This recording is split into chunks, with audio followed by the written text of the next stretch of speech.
I'm Ray Cassetta. I'm a graduate of Newark College of Engineering, class of 1970. That was the only college here when I graduated. We have a panel discussion this morning, and our agenda is a new era of business and management education. Cognitive business intelligence meets the new collar economy. Now, that's quite a mouthful, but we've got an excellent panel, and our moderator for the panel is Dr. Fadi Deek.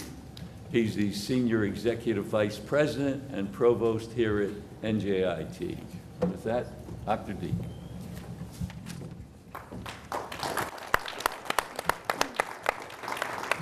Thank you.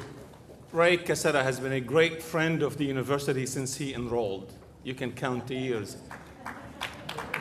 And a great friend of the Martin Tuchman School of Management since its inception. Most recently, Ray has funded the Raymond Cassetta Financial Analysis Laboratory located on the first floor of the Martin Tuchman School of Management building with facilities that feature Bloomberg terminals so our students can understand the financial performance of companies. It is, and thank you, Ray, for all you do for us.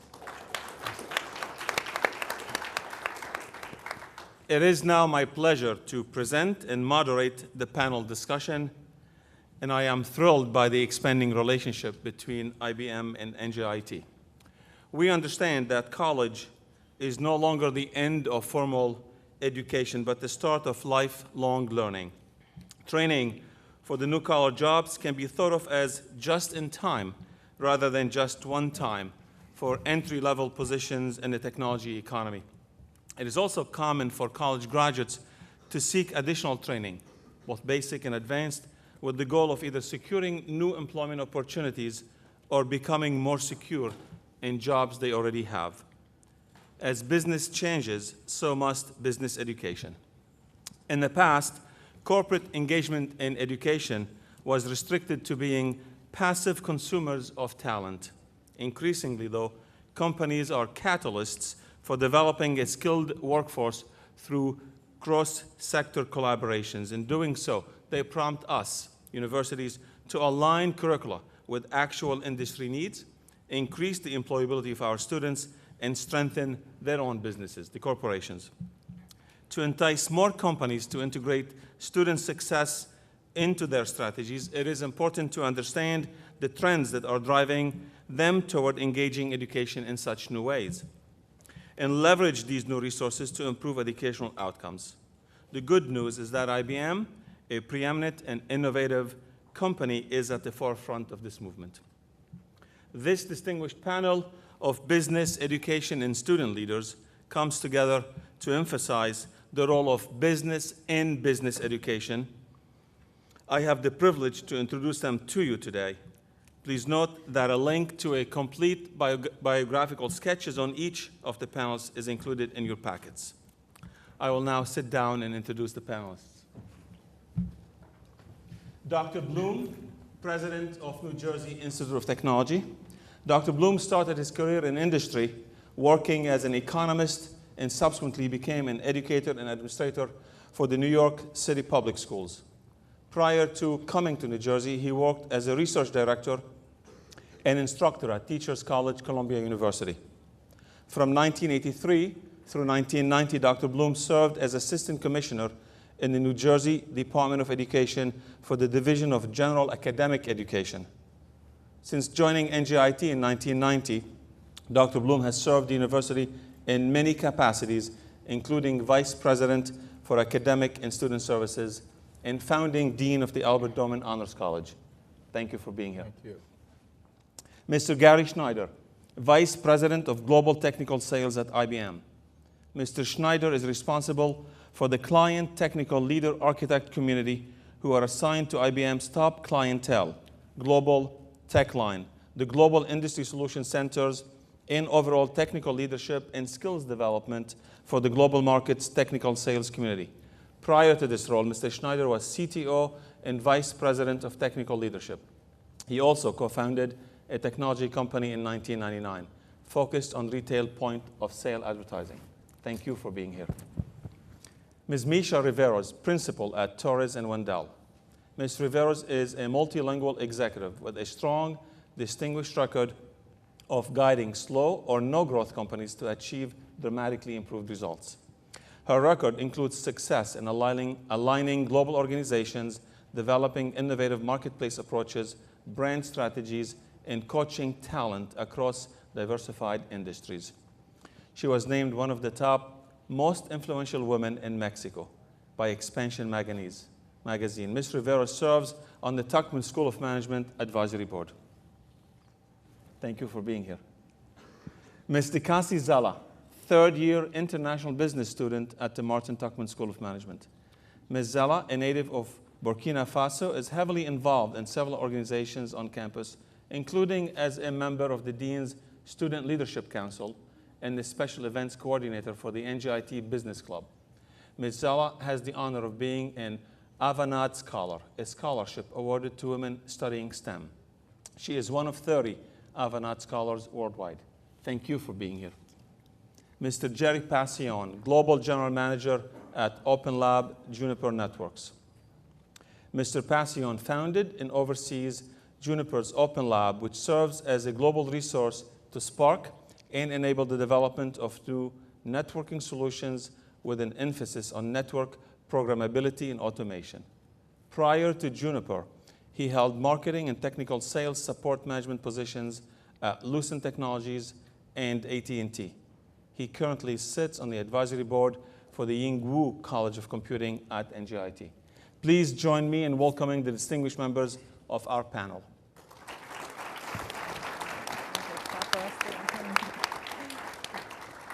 I will now direct questions to all members of the panel.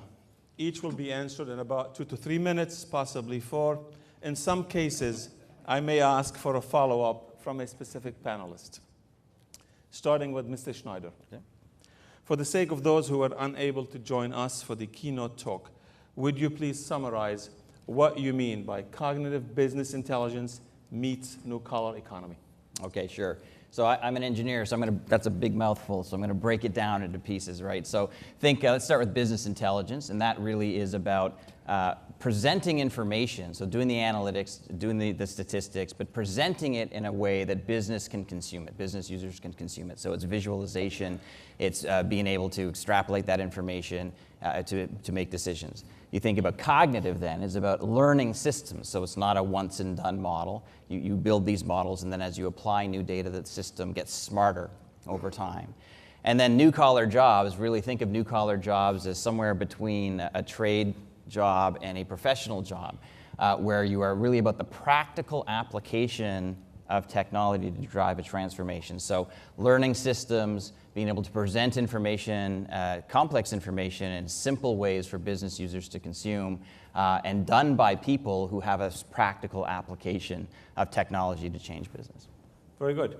Thank you. So knowing this, Dr. Bloom, to what extent would you then agree with the following statement? Universities should not be afraid of training for new-collar jobs. It's a long sentence, so bear with me. This is a natural role for today's comprehensive technological universities. The training should be seen as aiding students who have not attended college to find a role in the technology economy, providing college students with hands-on and real-world experience, and upgrading skills of working professionals.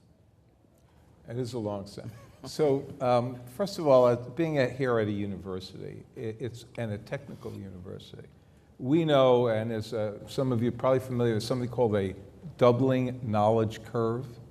1900s, knowledge doubled every century. Post-World War II, 25 years for the doubling of knowledge. Currently, it's about a year, 12 months.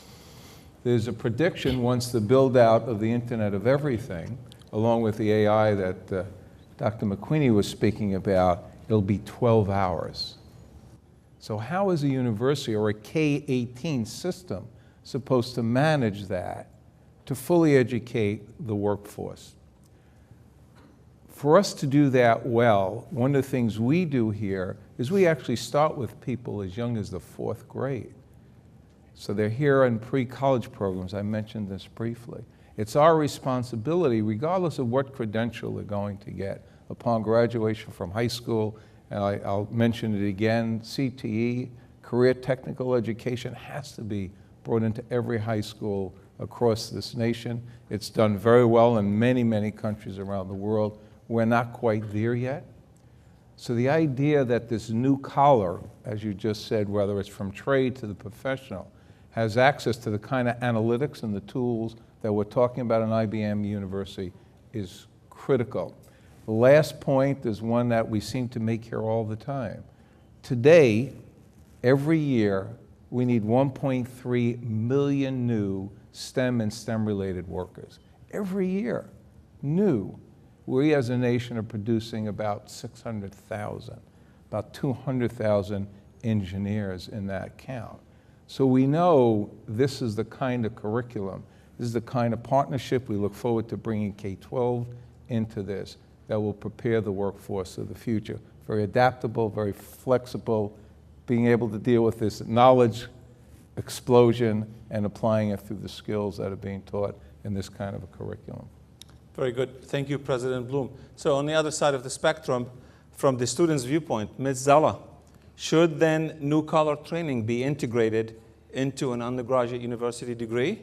Could it be an appealing to you and others building block model to a four-year degree for those who want to pursue it?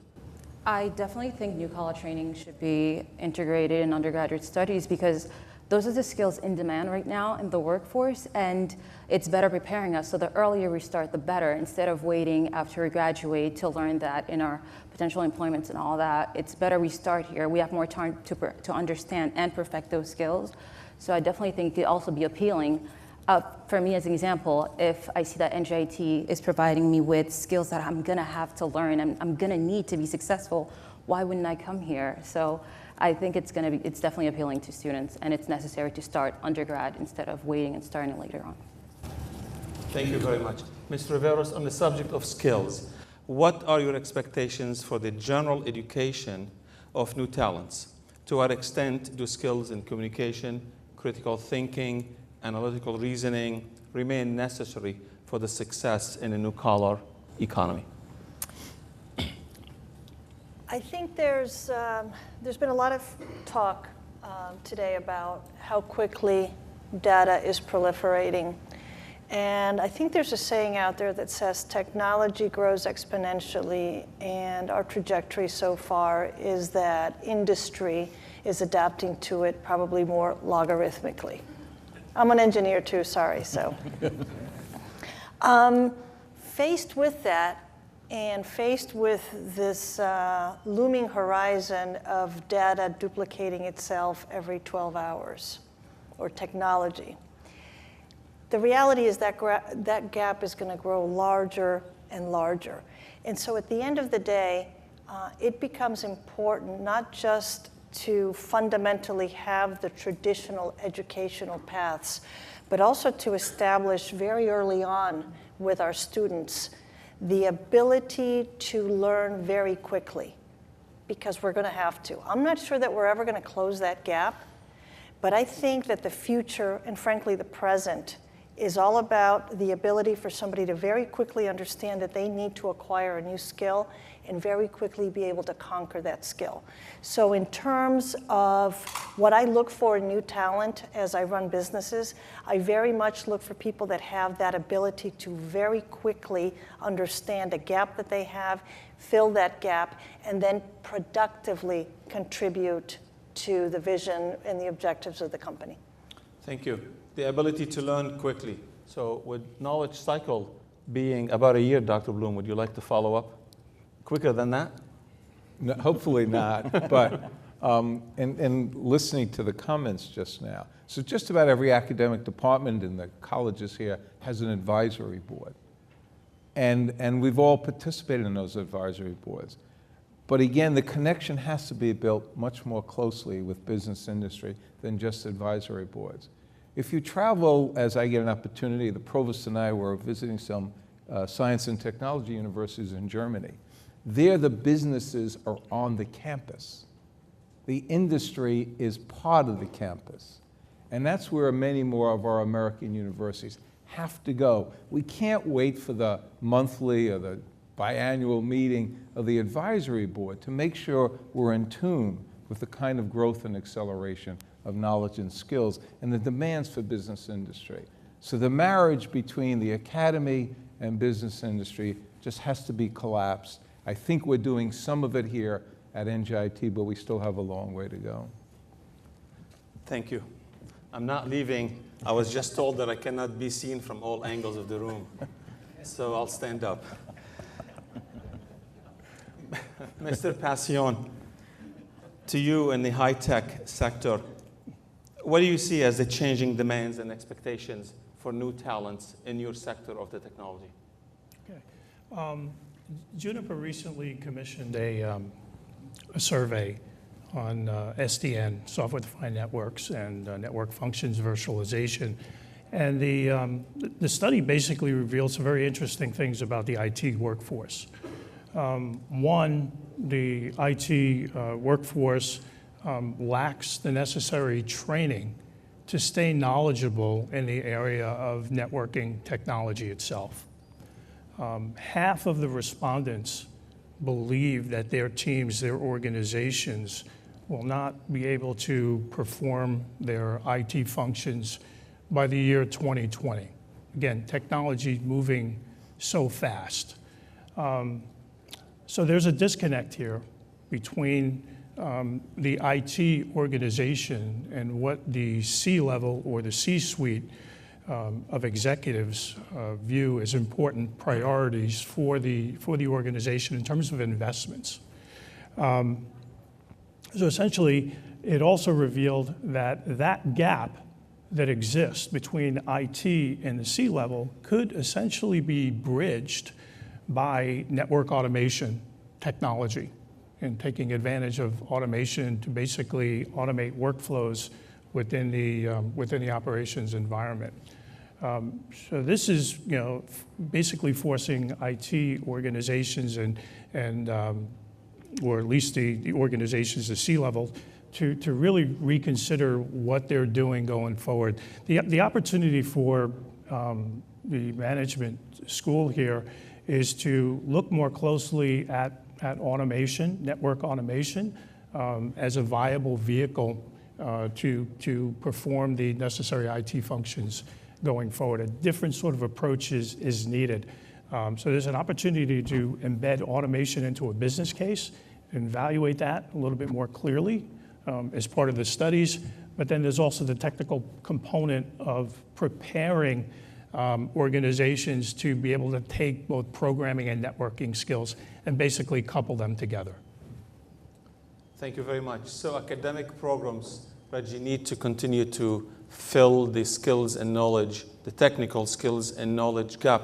What about, Mr. Riveros, the skills and knowledge you talked about?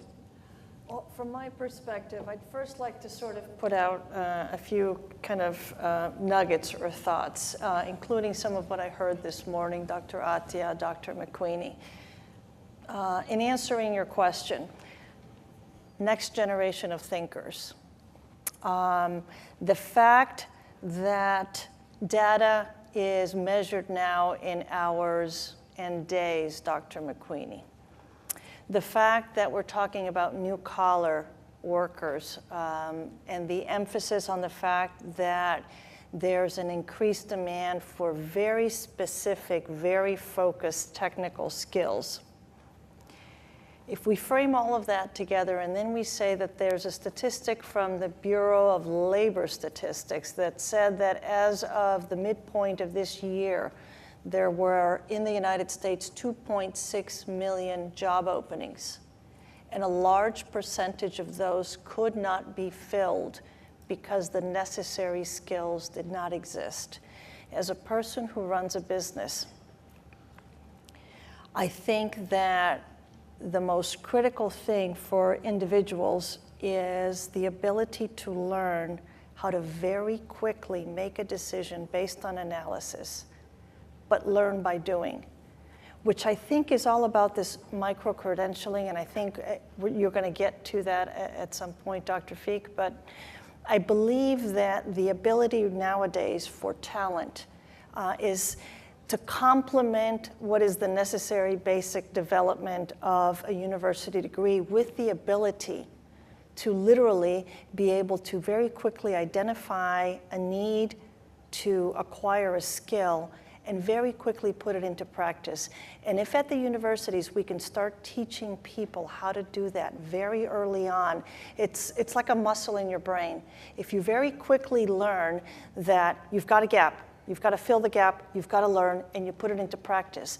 That is the perfect complement to the traditional university degree. The traditional university degree, particularly at NJIT, makes you generally very good. If you have a major or a minor concentration, that makes you generally even better. But then you bring into that what I think is necessary right now, which is that ability to very quickly earn these micro-credentials or earn these skills and put them into practice. The world's your oyster. And as far as a person running a business, those are the kind of folks that I want as talented people in all functions of the organization. Thank you, Mr. Riveros. Essentially the gist of what our day is all about today, which does beg the question to our colleagues from IBM, specifically Mr. Schneider, to what extent is the movement toward technical training short of a four-year degree is in fact a response to an economy close to full employment? It's on people's mind. Yeah, sure. And I think, you know, as you said, there's a lot of jobs that are going unfilled. We certainly experienced that at IBM. I think the ability to get into the workforce and apply this technology to make a contribution in business, it's great to have a four-year degree. I don't think that's going away, but I think the application of technology and things like artificial intelligence make it easier to make a transition from academia, if you've been especially in a place like NJIT, into the workforce. And I will tell you, the culture you have to build here is one of, you talk about lifelong learning. I talk about, with my workforce, continuous spare time learning. So now you're in the workforce, you have a family, you've got kids, but you may ride the bus or the train to work. And I tell everyone, you should come into the workforce and you need to be expecting to do about 250 to 300 hours a year of continued education. Now, you're not going to consume that by going away to school.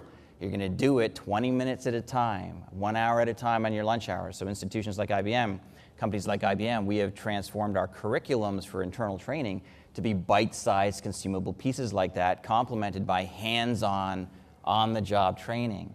And so that is a skill you have to learn. You have to build that muscle, as you say, to teach yourself to do that. But being able to apply the technology and quickly learn, and that also takes a certain amount of guts when you're in my business dealing with clients. It's one thing to do it in a lab. To do it in front of Bank of America on their production floor is another thing. And so I need people to be able to feel confident they can take those chances and that they can learn continually as they're going. So I think certainly we need the workforce to come out to fill those jobs. IBM certainly does it. And I do think that that's a new way of building a workforce. Let me do a follow-up with you again, Mr. Schneider.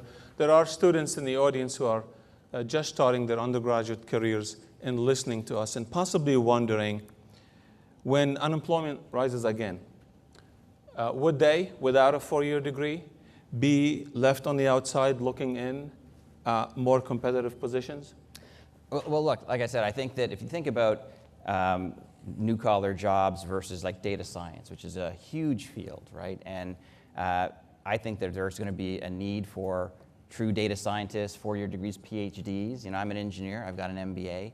I think that's all great. I think the number of jobs that can be filled by two-year degrees might outpace the four-year degrees in these fields, you know, 3 to 1 or 4 to 1. But I don't think the four-year degree is going away. And in the workforce, you're dealing with a high-performance culture these days. There's no more entitlement in the workforce, right? So when you're dealing in a high-performance culture, it's about what business results you drive. Dave mentioned this, and I know for a fact I couldn't get into the school I went to now. I probably wouldn't pass my own job interview, right? But my history of business performance, you know, I was in China for 4 years as a CTO before I came back, and just learning to be very practical and pragmatic in the application of technology to drive business results on a continuous basis. That compared to someone coming out, if unemployment rises, that's going to count for more than anything is your sustainable, consistent business results that you've been able to drive. Thank you. Let's switch gear to organizations. Ms. Riveros, what are key leadership skills our students want to know, our faculty want to know, that make organizations more efficient and successful, and how can we bring those into our curriculum? This is a very nice build-up, I think, already on some of the dialogue that we've had this morning.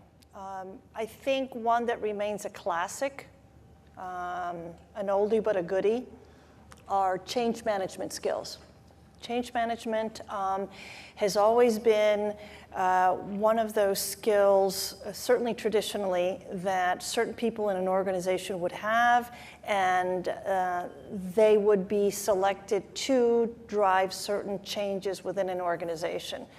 The reality is that if you flash forward to today, not only is change management still relevant, it's now not relegated to the few people in the organization that are able to manage it and, by the way, stomach it, because most humans are averse to change.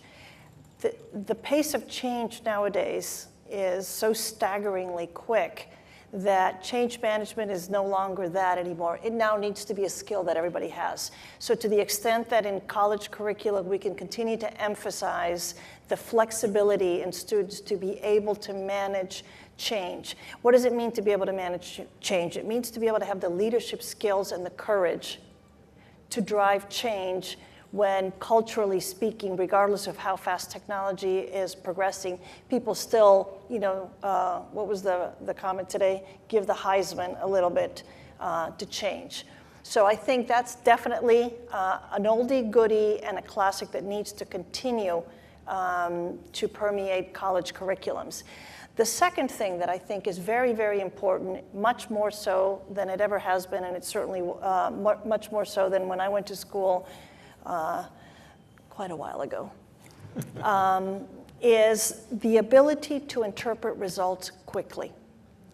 We were taught about analysis in school. I was taught about analysis, okay, back in the days when I managed my life with punch cards and floppy disks. Here's a table full of data. Statistically relevant is 25 data points. From there, can you derive the median, the average, the span, and then can you make a decision? And all of that would be mired in some sort of business bureaucracy where you would have meetings to plan the next meeting, to plan the next meeting, and make some sort of a decision within the context of a business quarter, a financial quarter. Now, you need to take reams of mega data, be able to very quickly make decisions, and you still have to be able to make decisions that aren't necessarily much more educated decisions now, because you still have to manage the fact that it's mega data, and it's telling you the top 3 or 4 or 5 things that maybe you should be looking at. At the end of the day, one of the things we need to emphasize with students now is, how do you take all of this information and make very quick decisions? Don't be afraid to make a mistake, make very quick decisions, apply them, and if that wasn't correct, put it in reverse and very quickly go in the next direction to option 2, 3, or 4 as you work your way through what the metadata is telling you maybe are potential responses or actions you can take to that data. Thank you, Mr. Riveros. Mr. Passion, you talked about the knowledge and skills gap. What about the leadership gap in our curriculum? Would you like to add anything? Sure. 3 areas. One, based on the fact that companies are pretty much global and have to work within an ecosystem, there's the element of boundary spanning. Working across different organizations within the company, collaborating with different organizations, as well as working with other companies, having the right mindset to be able to do that effectively. Number 2, and this is probably less of a skill and more of an attribute in terms of resourcefulness.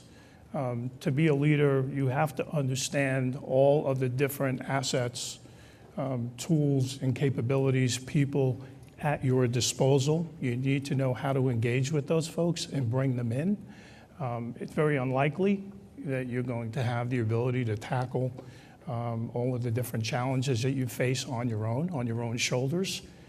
So it's a matter of understanding what the resources are. When it comes to working with other organizations, you really need to understand not just what they do, but what they value. right? And that leads to the last item in terms of anchor skills, anchor professional skills in terms of communications, influential skills, influence skills, negotiation, sales skills, interpersonal skills, and organizational skills to be able to put together a project plan with milestones and be able to hold people accountable within your own organization and other organizations to get the job done. Thank you. I'm going to stay with you, if you don't mind, Mr. Passion. How do you see this new era of business and technology with its critical challenges, social media, big data, Internet of Things, and much more impacting your industry sector now, but also in the future? Wow, okay. There's just so much going on right now in the networking sector, disruption left and right. You take a look at the technologies that were just cited in terms of big data, analytics, IoT. What's essentially happening is that the need to move all of this data, information back and forth to allow businesses to be successful is putting an enormous stress or demand on the network itself. You compound it by the fact that you've got the consumer aspect of things with streaming media, social media on top of it.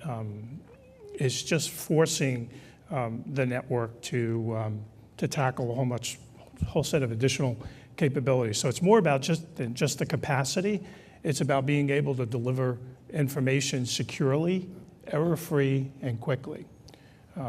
Our customers are placing more and more complicated demands on us for connectivity.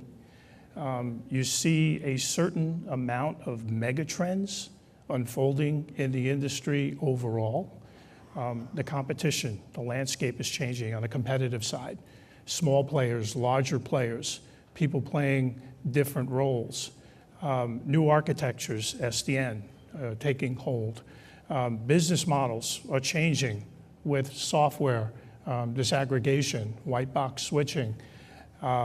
Security is evolving. It's no longer effective to just have a firewall on the perimeter of your network, and every element within your network basically has to protect against malicious traffic. So there's just so much happening. A cloud, of course, with IBM here, cloud is running rampant, right? Everybody is designing solutions and applications to run in the cloud, and that's impacting the network from the data center to the wide area down to the branch office. So the network is in transformation right now. Where does it go to? Our vision within Juniper is the vision of a self-driving network. You've heard of self-driving cars. We talked this morning about how airplanes essentially drive themselves. But all of the data and the analytics capabilities and artificial intelligence, what's happening is that the network is going to be very, very dynamic. It is going to have the ability to provision itself, to fix itself, to adjust itself based on subscribers' real-time conditions, the needs of applications, the status of the network. So that's where we're going. Traditionally, networks have been static and connect point A to point B. But as we go forward, it is going to be able to adjust on the fly to the kinds of applications and the demands of users over time. Thank you, Mr. Passion.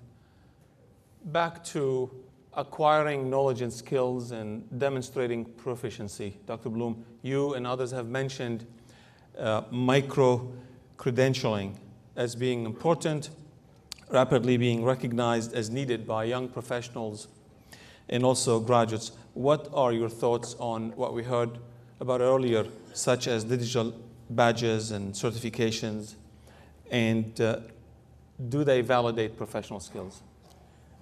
Well, they certainly validate professional skills, but again, thinking about some of the comments here, we keep on going back to the workforce.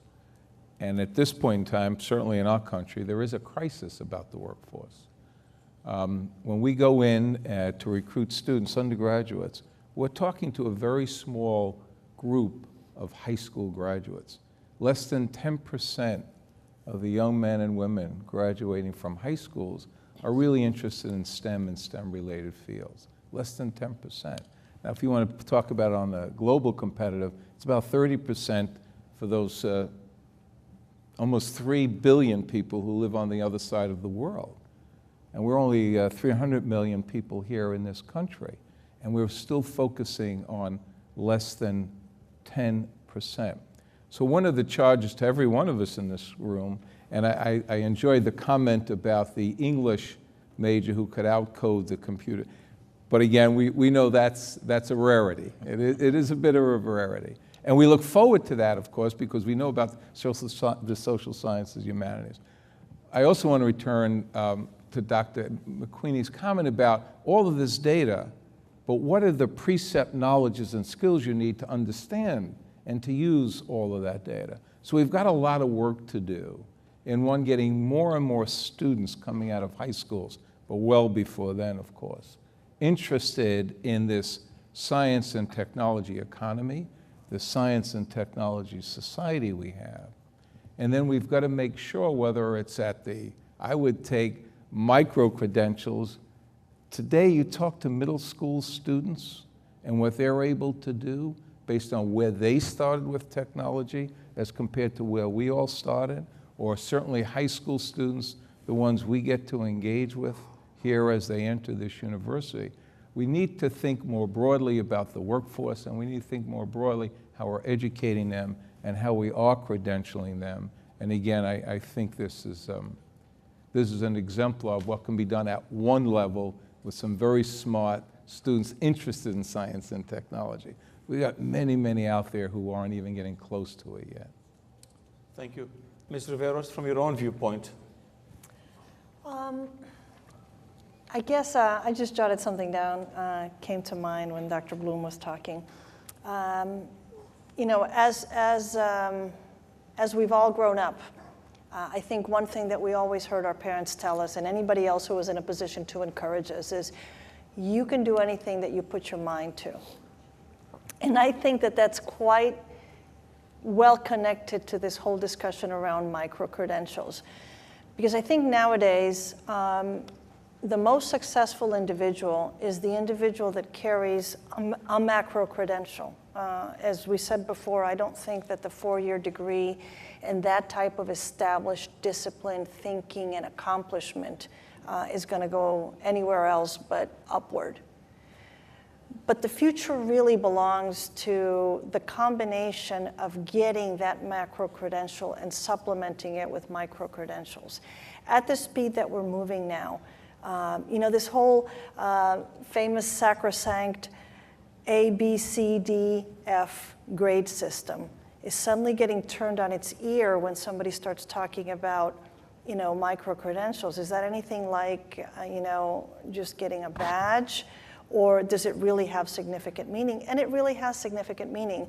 And I think in this day and age, starting with the very young children, starting in the 4th grade, as NJIT is doing, starting at a very young age, teaching people the importance of learning something very quickly and again, putting it into practice, supplements having that macro-credential to a degree that I think it's no longer a discussion around, do I think it's important or does anybody else think it's important? I think it's essential. It's absolutely vital that we continue to collect skills because again, life is now lived in seconds, minutes, and days, no longer in months and years. Thank you. Let's hear again from our student. Ms. Zella, you know and we know the importance of exposure to real-world relevant experiences in the classroom and beyond during your course of studying. How do you think industry can help you accomplish this? Okay, so earlier, Mr. Fascione and Ms. Rivero talked about bridging the skill gap. But I also think it's important to bridge the gap between academia and the real world, in quote unquote. I say quote unquote because it's kind of become otherized.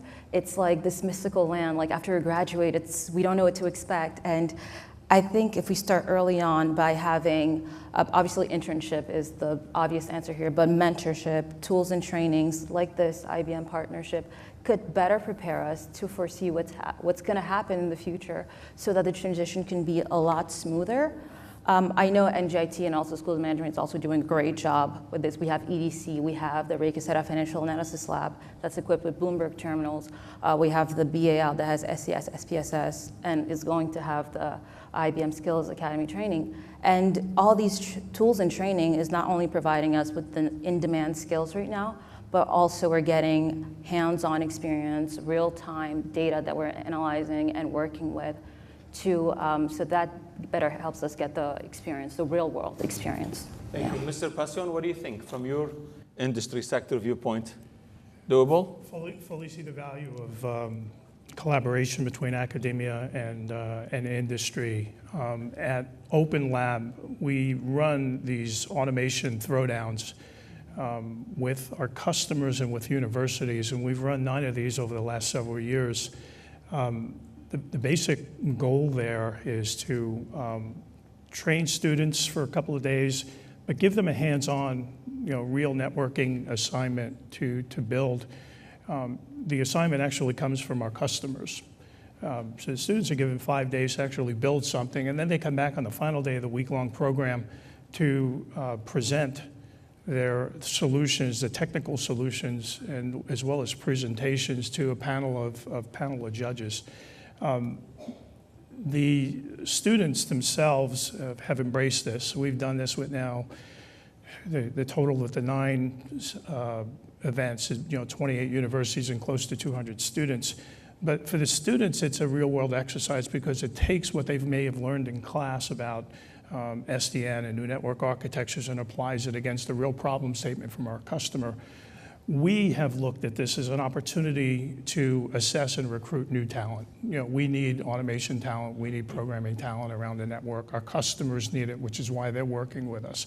So I think there's a model here that could potentially be replicated in terms of finding the mutually beneficial projects, short-term projects, maybe week-long projects that could benefit a company by working directly with students, and then give the students the knowledge that they need to supplement the in-classroom learning. The exercises also address both technology and business. So part of what they have to present is that value proposition of the solution that they've essentially built.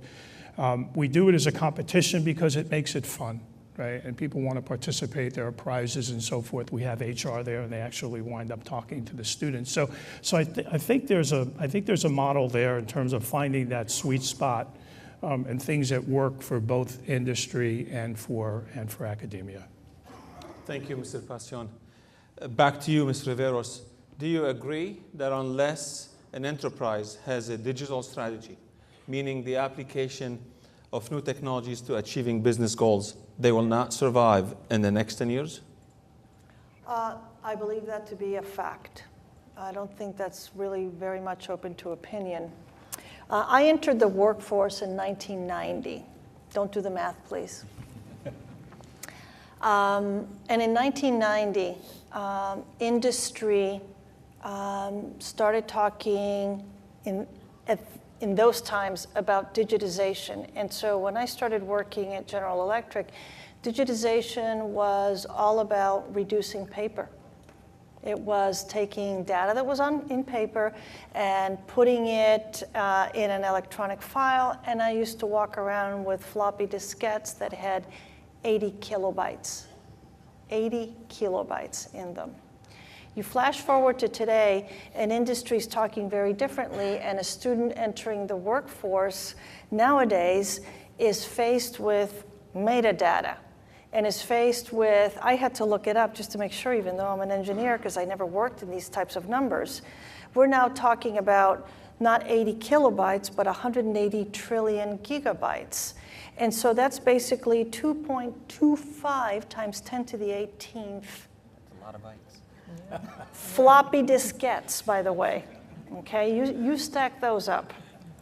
And so now we talk about automation. But again, automation isn't about building a robot. It's about an entire system where literally millions of packages, as we sit here on a daily basis, are going from point A to point B, and all of those things need to be managed.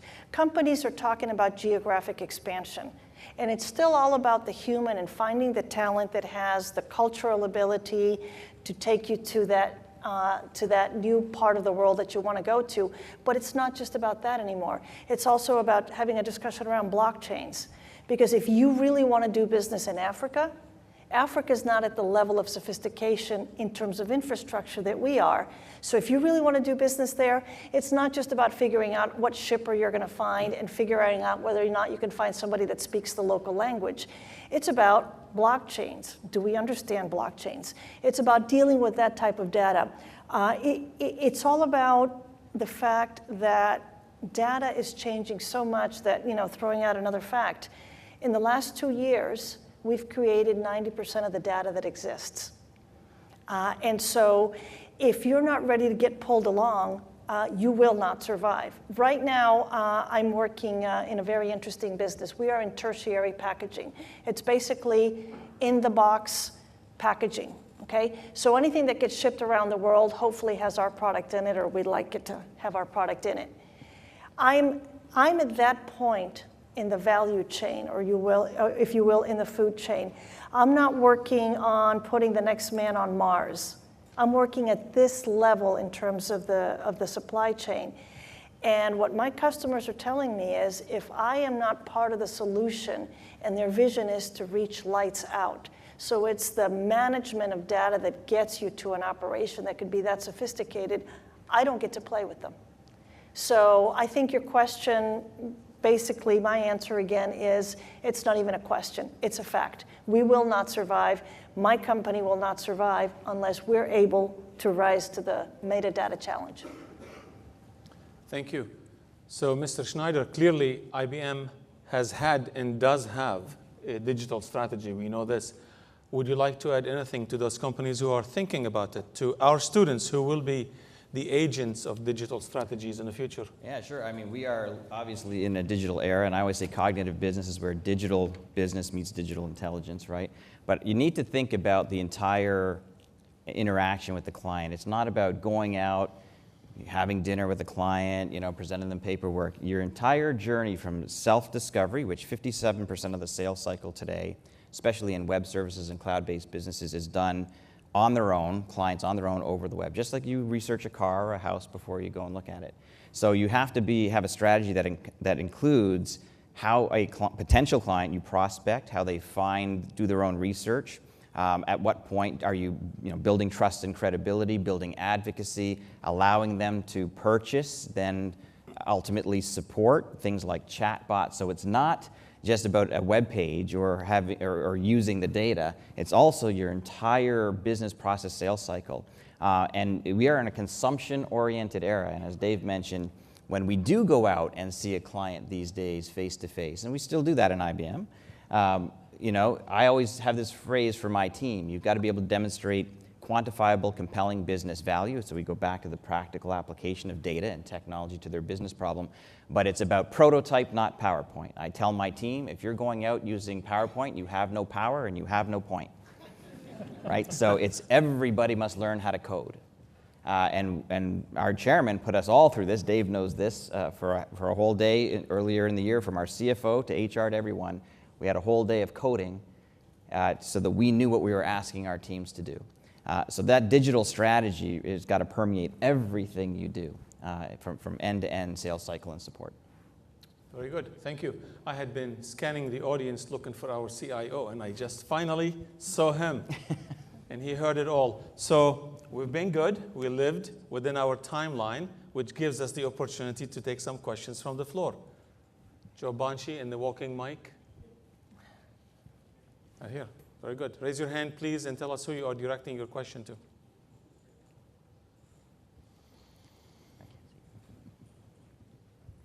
My name is Rachel.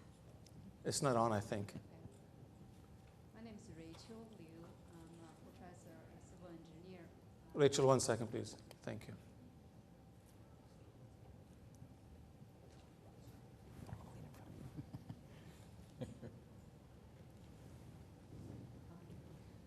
My name is Rachel Liu, civil engineer professor specializing in transportation. As an engineer, I'm very excited and encouraged by the scenario described, or we actually already seen by Dr. McQueenie and Professor Bloom about, the doubling knowledge and compress the timeline in terms sort of technology revolution. And also, I'm sure many of you probably seen the article in Nature about, AlphaGo, AlphaZero yesterday. If you look at, this is a very good case, sort of reaffirm or validate the points Dr. McQueenie and Professor Bloom is making. However, one subtle or maybe not so subtle sort of difference I noticed, I'm sure some others also thinking for the little brother zero to develop an advance to sort of surpass the AlphaGo is not purely based on our large or fast gathering information or computation power, which IBM, I'm sure, played a big role. A large part of the difference, or they can accomplish this because they actually developed the algorithm in AI. So now the zero is not purely based on large case of Go playing cases, but based on this AI or algorithm, they actually can deduct logic. And that's how you only need few hours, not months or years, to compile this information. So I think this is a panel I would really like to pose this question, because this is very adequate, because for IBM researchers, you probably have the insight to tell us. And same time for my NJIT colleagues and students, we probably ask the question, is our education today adequate? Should we be concerned if the AI will take over, or are we prepare our student for tomorrow, for the future development of AI on other technologies? More gaps. We're being told we have perhaps more gaps in our curriculum. So I mean, there was a lot of questions in there. yes. So first of all, I'm going to give you sort of my opinion on, because I heard you talk about AlphaGo and all general purpose AI versus sort of our approach for cognitive. So we always talk about building business systems, and it's great to see general purpose AI and applied to consumer technology to turn on the sprinklers in my home, and that's great. But we are really focused on applying it to business. And there is an industry specificity when you're dealing with business process and business language. So having the industry data sets, don't forget that 80% of the world's data is not searchable on the web. It's behind the firewall of companies. It's customer billing records. It's personal data. It's information where the real true nuggets and insights lie. So in business, you've got to be able to marry that data with the algorithms built for business and insurance or law or tax law or whatever it is. So I think we have a very different strategy. I would also tell you that the days of taking deep QA, which was what Watson was built on for Jeopardy, and taking 9 months to teach it a domain and all these things, we had to go through that to learn, obviously, to provide value to those industries. But we can do that in some domains now, what, Dave, in 90 days, right? Our latest example, we went from selling it to implementing it in 90 days, right? So we are getting better at that. Then when it talks about learning, because you also talked about should you be worried about gaps in your curriculum. So we have AI technology I think you can apply to help people learn. Every student learns differently, so we've got experiments we've done or hackathons where people have built cognitive toys to teach children how to learn a topic. Every children will learn the same topic, but they'll learn it completely different ways. The cognitive capability of the system will know what works and what doesn't work, and so think of a classroom for elementary kids of where a teacher is really guiding the students on a journey of self-discovery as opposed to teaching them, but they all learn the same content. So that may be possible. I think it's really what you're doing here, though, is teaching students to apply the technology using the data into an industry context, and I think that's very different. The days when when AlphaGo or something like that is going to be able to just take it out of the box, point it at a system or a business, and have it figure itself out on it, I don't think that's going to happen in my lifetime, to be honest. I mean, Peachy may disagree with me, but I don't think it's going to happen in my lifetime. Thank you, Mr. Schneider. Any other questions?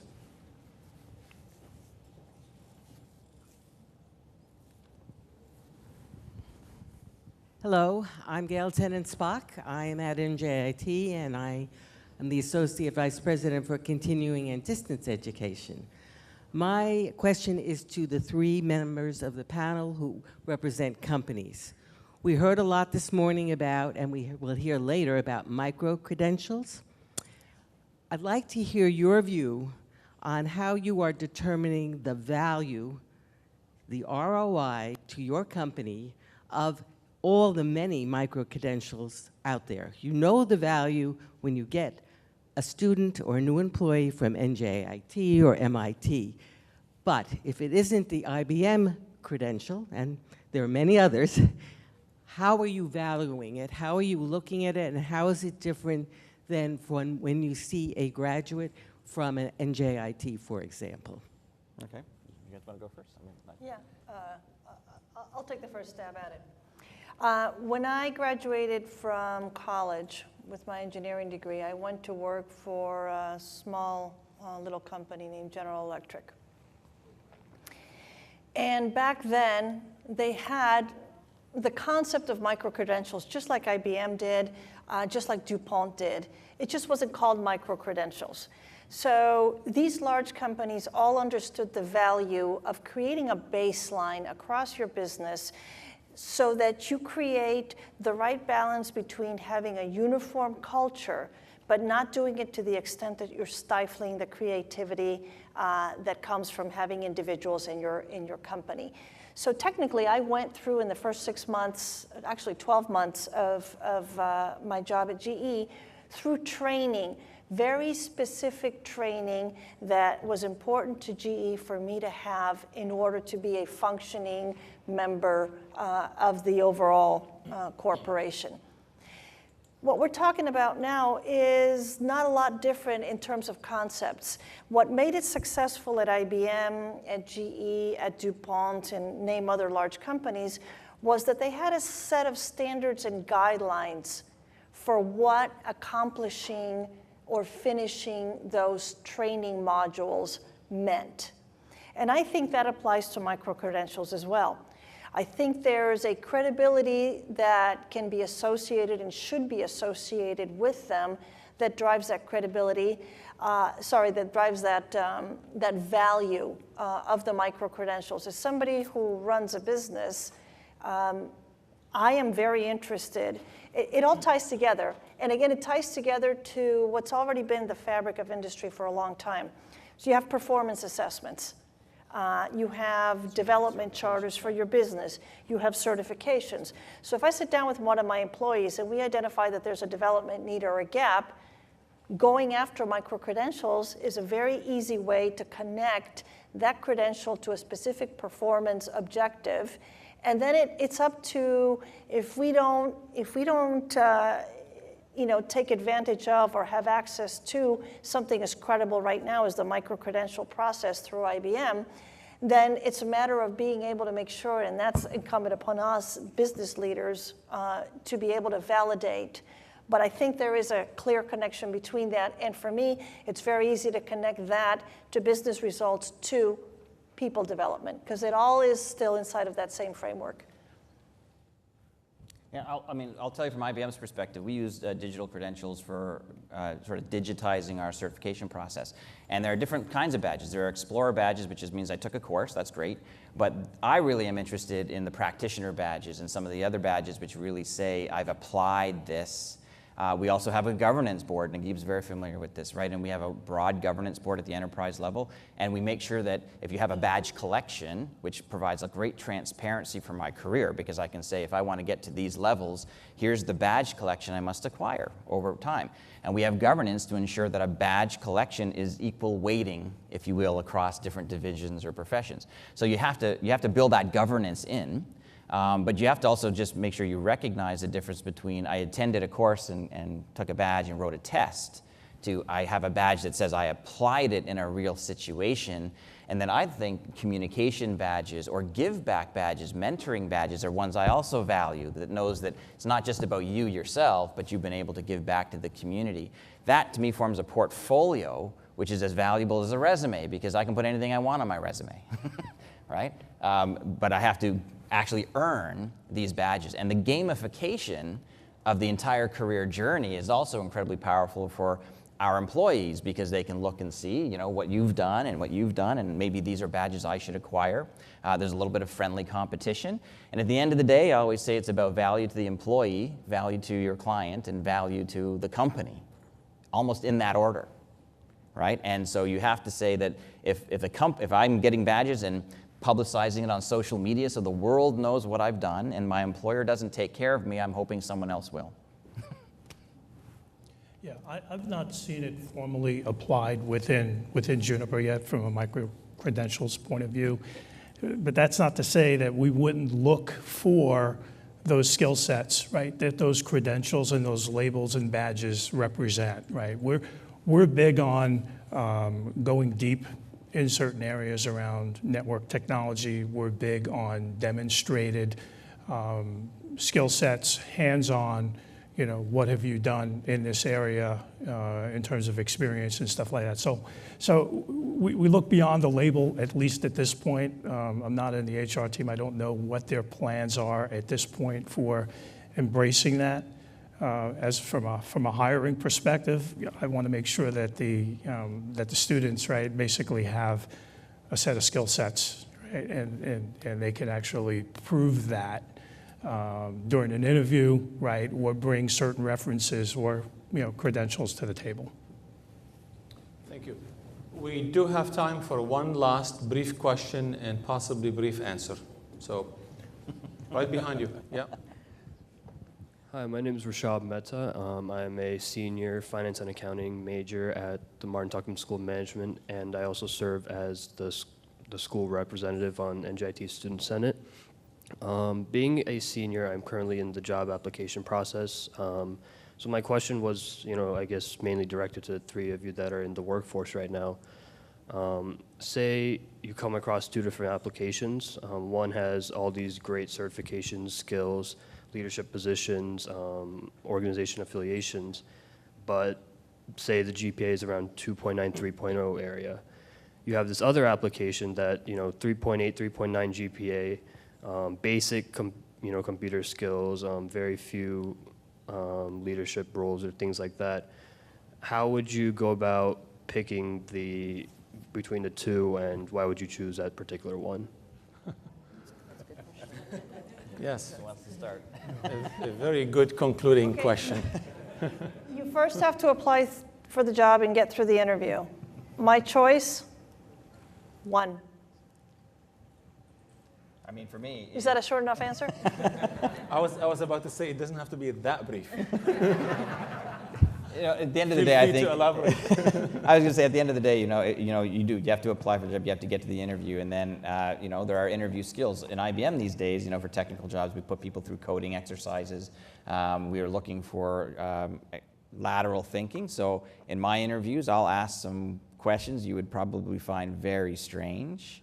And there's no right answer. I'm looking for your thought process. And I've seen people with very high academic scores really flounder in that environment. It's the pressure, it's being practical, and being able to articulate and explain yourself, because in the roles I have, you're in front of clients. So I know if I put my own resume in front of me, I'd like to think I would have hired myself, and my GPA wasn't really high. So I think, it really depends. For systems that are filtering, this is the challenge, I think, for employers who use digital systems to filter resumes. Just make sure you don't just set that score and say, if it's not a GPA of 3.8, throw it out. That's one advice I'd give people as they look in these kind of the new-collar economy that we're in. Very good. Thank you to our esteemed group of panelists. Mr. Passion, of course. There is one more. My view is that those are just a couple of sample points, and you have to really look at the entire picture, right? You may be willing to take a student with maybe less technical skills based on the fact of on motivation and project work that they've done. So I think you've got to look at the whole picture. I wouldn't say I'd make a decision one way or the other just on the limited sample points. Thank you. So one more time, thank you to our esteemed group of panelists, President Bloom, Mr. Schneider, Ms. Riveros, Ms. Zella, and Mr. Passion for sharing with us their views on business, technology, and the new collar economy.